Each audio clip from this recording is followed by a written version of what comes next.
Muchas gracias. Pues buenas tardes a todos y a todas. Antes que nada, pues saludo a todos y a todas las que me acompañan aquí en esta mesa. Es un gusto poder compartir, estar en esta institución que sí realza la figura del funcionario público, que le da un sentido de la administración pública al quehacer diario en la forma de administrar el gobierno y la sociedad. Entonces, la verdad es que para mí, con mucho gusto y con mucho honor, comparto esta mesa con todos mis colegas y con todos ustedes.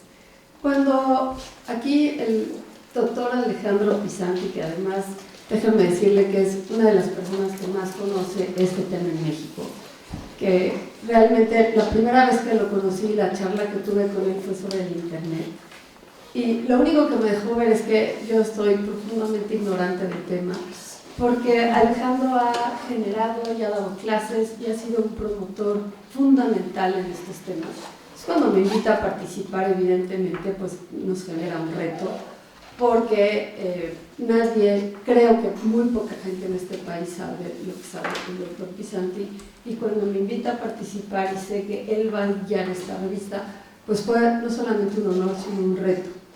Como autora, me tocó participar en el primer artículo, al cual pues ya Patricia ya nos hizo favor de hacer una pequeña reseña de esto. Entonces, hablar del trabajo propio cuesta trabajo. Y pues a mí lo que me gustaría comentarles es que yo sí me di a la tarea, estuve, claro, leyendo esta revista con mucha ilusión, autor por autor, y lo que hice voy a hacerles como quien dice la tarea, es decir, hice un resumen de aquellas ideas muy importantes que me parece que hay que empezar a analizar y a poner en la mesa sobre el debate. ¿Por qué? Porque ciberseguridad nacional implica un montón de riesgos, de vulnerabilidades, no solo al Estado, sino también a todos los ciudadanos. Entonces, quisiera empezar por el primer o por el segundo artículo, que es Esfera Ética del Ciberconflicto, de Mario Viñet. No sé si estaba por acá y qué gusto, la verdad es que creo que es un momento de...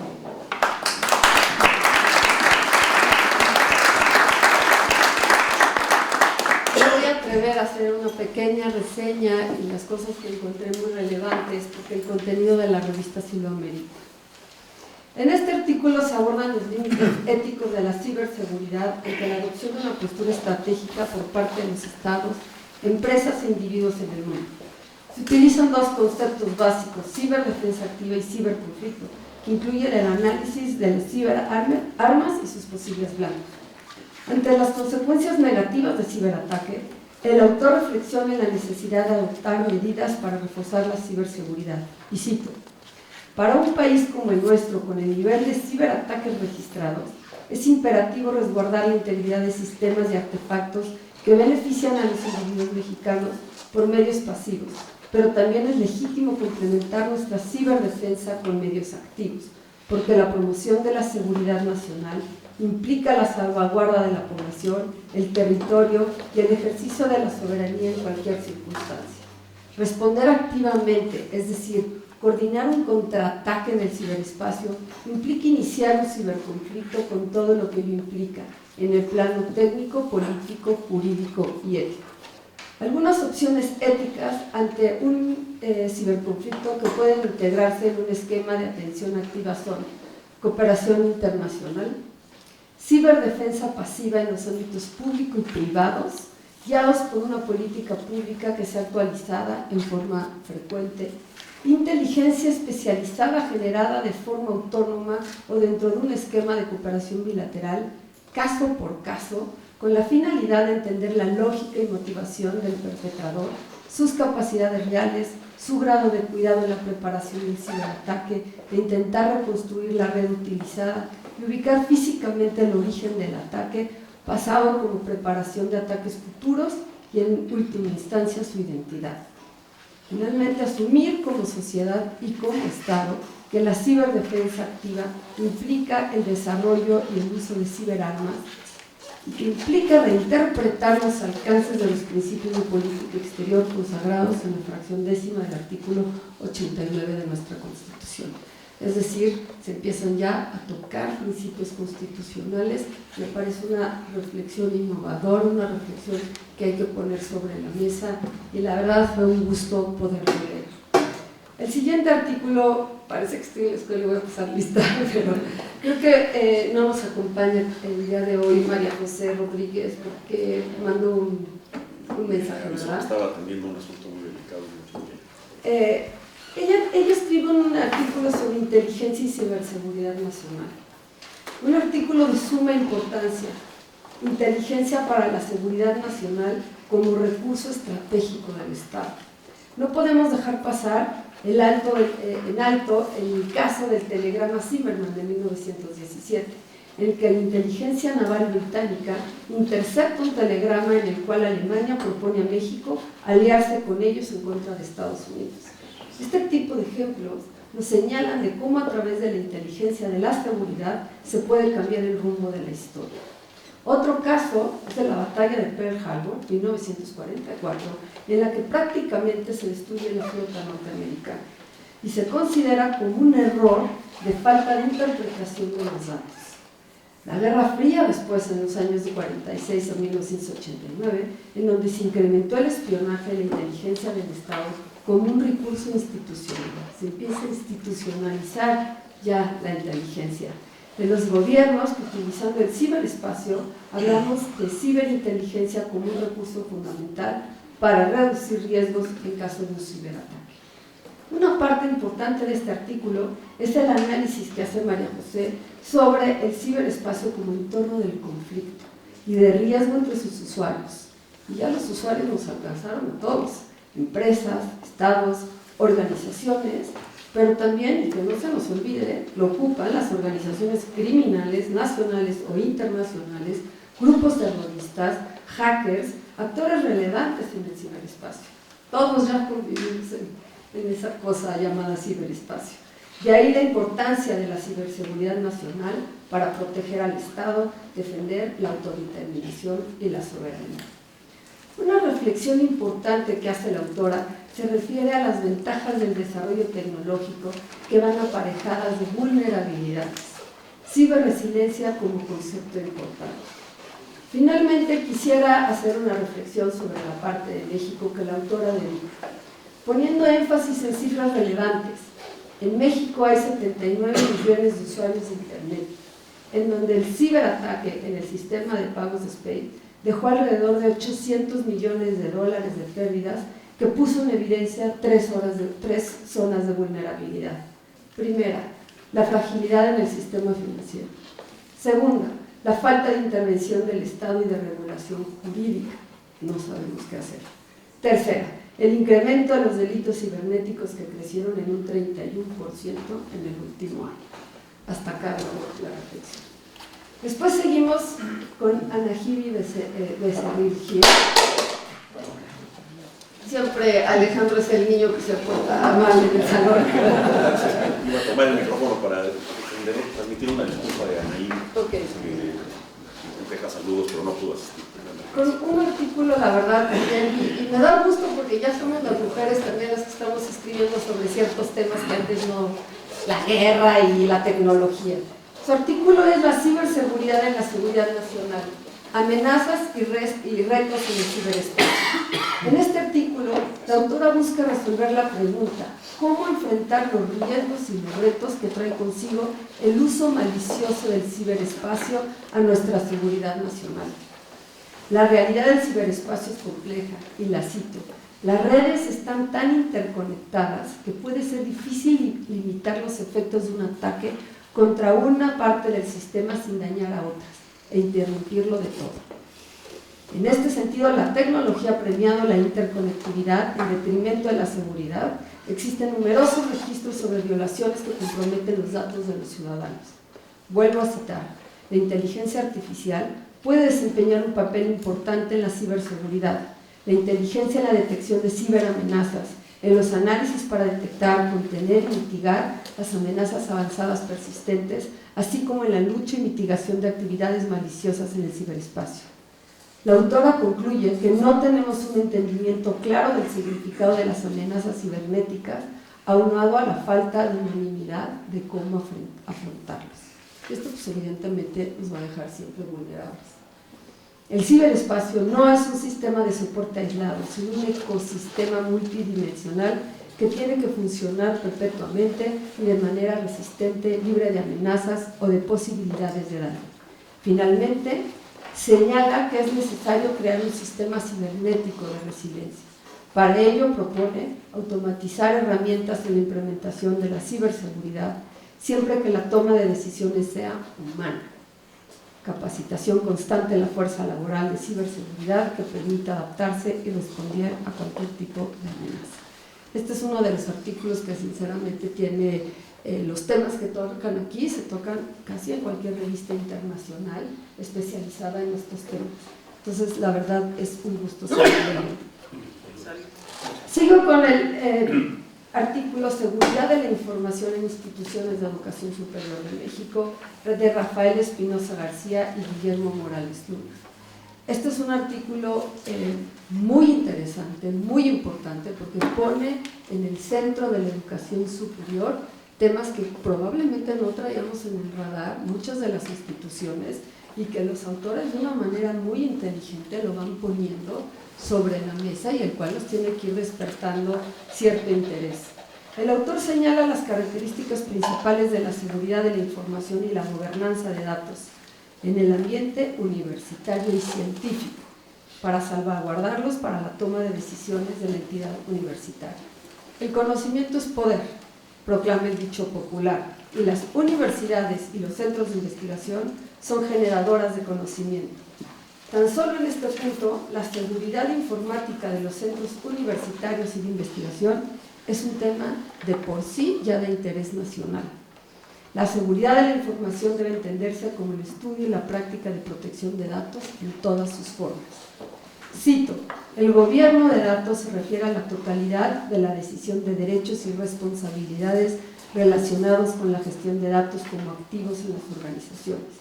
El gobierno de datos tiene esencialmente 4 componentes básicos: propiedad de los datos, acceso a los datos, calidad de los datos, seguridad de los datos.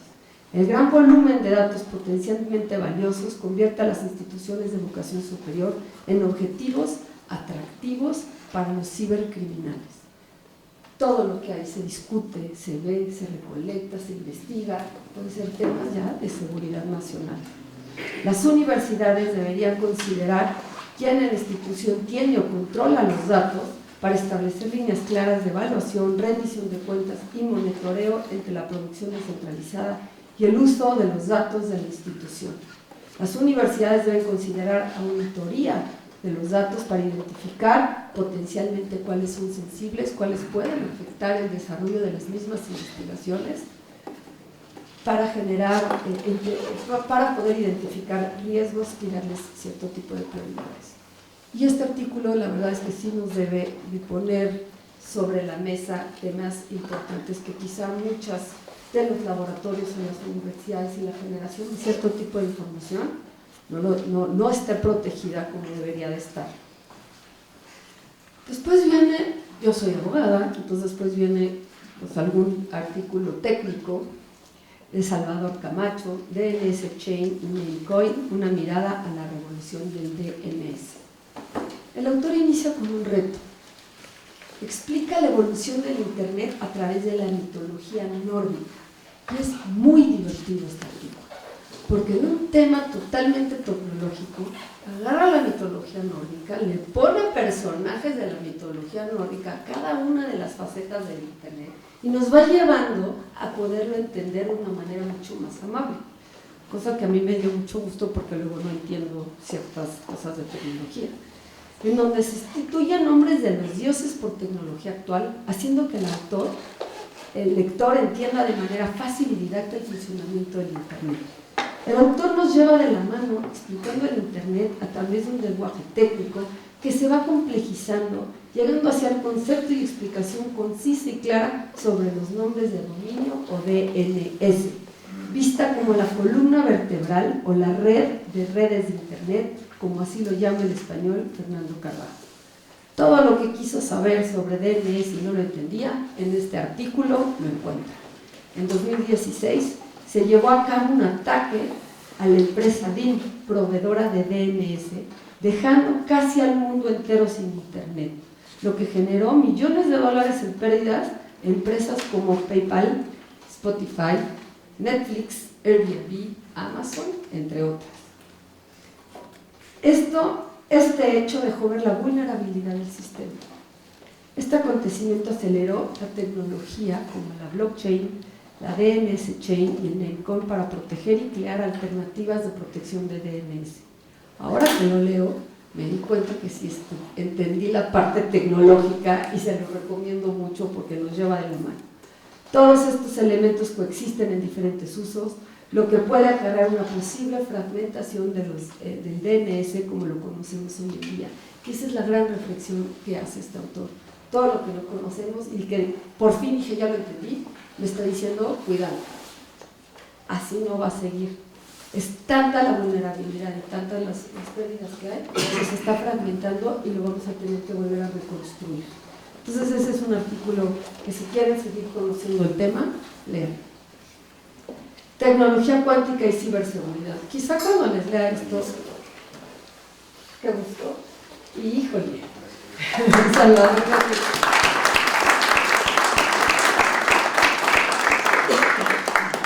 pues para hablar de complejidades y si tienen dudas, ya saben a quién acudir, porque este artículo sí está complicado. En este artículo, de una forma magistral, el autor nos introduce a temas complejísimos, como la tecnología cuántica y la ciberseguridad, tanto global como nacional. Una de las principales herramientas es la criptografía cuántica, que se utiliza para tener comunicaciones seguras bajo el supuesto de que hay alguien que quiere la información. El ejemplo de llaves privadas expuesto en el artículo abre una ventana al conocimiento y entendimiento de este tipo de herramientas que difícilmente uno pudiera entender por sí mismo. Si yo quiero y ver que la llave privada y a ver cómo funciona la cuántica, me pierdo. Y lo hace de veras de una manera ágil, entendible, este tipo de temas. Hoy está la posibilidad de que los correos electrónicos y los chats y cualquier tipo de mensajería digital en la que se encriptan los mensajes puede ser vulnerado. No se pongan nerviosos, yo también me puse nerviosa cuando lo iba leyendo, ya que la secrecía en la distribución de llaves privadas no está garantizada por la tecnología contemporánea. Sin embargo, con la llegada de la tecnología cuántica, la transmisión de datos tiene una dimensión en seguridad, pues la privacidad de la información está vinculada a las propiedades físicas de los objetos con los que se construyen las llaves privadas. El desarrollo de la tecnología cuántica, algoritmos y ciberseguridad en Estados Unidos, Europa y Asia es una prioridad de los gobiernos y las universidades. En México el desarrollo está en ciernes. Una oportunidad importante para México es el desarrollo de una estrategia de ciberseguridad que deberá comprender distribución cuántica de llaves, redes cuánticas, algoritmos cuánticos, criptografía postcuántica y generadores portátiles de números aleatorios. Ya sé que está complicado. La gran noticia y la buena noticia que nos deja el autor, y la verdad es un orgullo en México, es que contamos con los recursos humanos para eso. Hay gente que se dedica, que tiene el nivel para eso, en instituciones para abordar y desarrollar los retos que enfrentamos en la ciberseguridad de la nación. Habrá que exprimirlos, habrá que explotarlos, habrá que abrirles foros, habrá que impulsar esta tecnología. Y al final, la puerta de decir, en México hay gente que puede abordar estos temas y desarrollarlos, a mí, sinceramente, me llenó de mucha emoción. Muchas gracias por esta contribución a la actividad académica. Después viene Atlas de Riesgos para la Seguridad Nacional Cibernética en México, de Carlos Estrada Matos.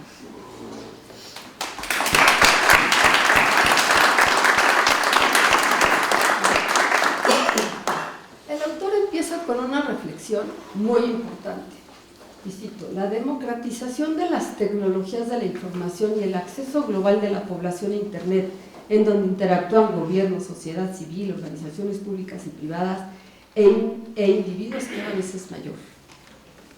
Si bien esto es positivo, trae riesgos y vulnerabilidades de los usuarios, lo que ha llevado a crear medidas y políticas en torno a la seguridad cibernética y la capacidad de los actores para prevenir, anticipar, responder y recuperarse, constituyendo a la llamada resiliencia cibernética. Aquí esta reflexión es muy importante porque empezamos desde la prevención hasta la capacidad de reconstruir. En México se está desarrollando este Atlas Nacional de Riesgos Cibernéticos. Uno va leyendo el artículo y de repente se encuentra con esta frase: para Estados Unidos, todo ciberataque o una guerra de cuarta generación requiere un ataque, ya sea físico o virtual. Eso me deja entender que hay que responder como si fuera una guerra, como si fuera un ciberataque. Esto ya debería ponernos en alerta. En México se ha atacado al sistema financiero y en otros países a la red eléctrica y alguna otra infraestructura estratégica. A partir de 2016 estamos viendo cómo interfieren en elecciones democráticas. El caso de Rusia de intervenir en procesos electorales en Estados Unidos, en Francia, en Alemania, en Italia, utilizando hackeos, fake news, intervención en campañas políticas, etc. El papel geopolítico de México es muy importante debido a la relación comercial que tiene con diversas potencias del mundo y esto evidentemente nos hace también muy vulnerables. Es la reflexión que tiene el autor en cuanto a un posible ataque en la infraestructura crítica. El autor hace un llamado al gobierno mexicano a invertir más en el desarrollo, en la tecnología y en la capacitación, cosa que evidentemente apoyo con todas mis fuerzas. En el marco internacional existe el Convenio de Budapest, cuyo objetivo es aminorar los ataques y sancionarlos a través de la cooperación internacional. México todavía no lo ratifica, es observador y el convenio es muy limitado. El último esfuerzo internacional que se dio fue en el foro de la UNESCO en París, el año del 2018, noviembre del 2018, en el famoso llamado de París, para regular las guerras cibernéticas y sancionarlas. Hubo un respaldo internacional importante en ese foro, pero explícitamente Estados Unidos, China y Rusia no le entraron al debate. Siempre se ponen a un lado. Después tengo ciberseguridad y la gobernanza multi-stakeholder de Fátima. Muchas gracias, Fátima.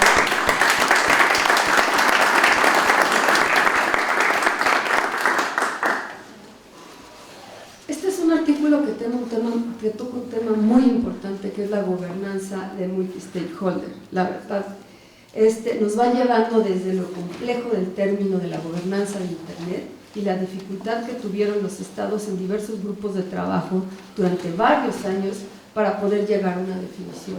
Este tipo de investigación es bien importante porque nos da cuenta de cómo se tienen que ir generando estas definiciones a través del debate, de la construcción de acuerdos a nivel internacional, hasta llegar a una definición, así como la definición de multi-stakeholder, que después de varios años de trabajo también se pudo definir en la Cumbre Mundial sobre la Sociedad de la Información, llevada en Túnez en el 2005, con la participación del sector privado y las organizaciones sociales. Una vez acotado el tema de gobernanza de Internet y multi-stakeholder, la autora se enfrenta a la definición de ciberseguridad y ciberespacio. Una vez pasado este obstáculo, porque es todo un reto, ya me perdí. Entramos a los principios y normas relacionados con la ciberseguridad, dejando una recomendación importante, y es la participación de los distintos actores, iniciativa privada, academia, organizaciones de la sociedad civil, gobiernos y la industria, partiendo de los esfuerzos internacionales que han hecho, como los trabajos de la OCDE para la seguridad de sistemas y redes de información.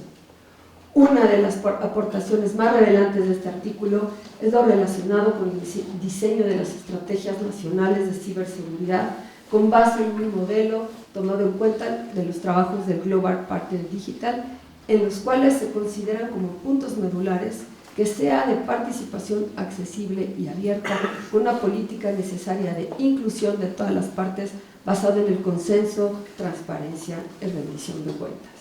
Es importante mencionar el análisis que hace de la Estrategia Nacional de Ciberseguridad en México y la falta de seguimiento de los trabajos y los compromisos ahí acordados. Sí, los esfuerzos de México, pero están limitados hoy en día. La gran reflexión y el punto en donde hay que estar atentos que propone la autora es cómo hacer frente a este asunto de la ciberseguridad sin afectar los derechos y libertades de los usuarios, la privacidad y los datos personales de los mismos. El manejo de la conectividad debe de ir de la mano del diseño de políticas públicas adecuadas para proteger a los nuevos ciudadanos digitales.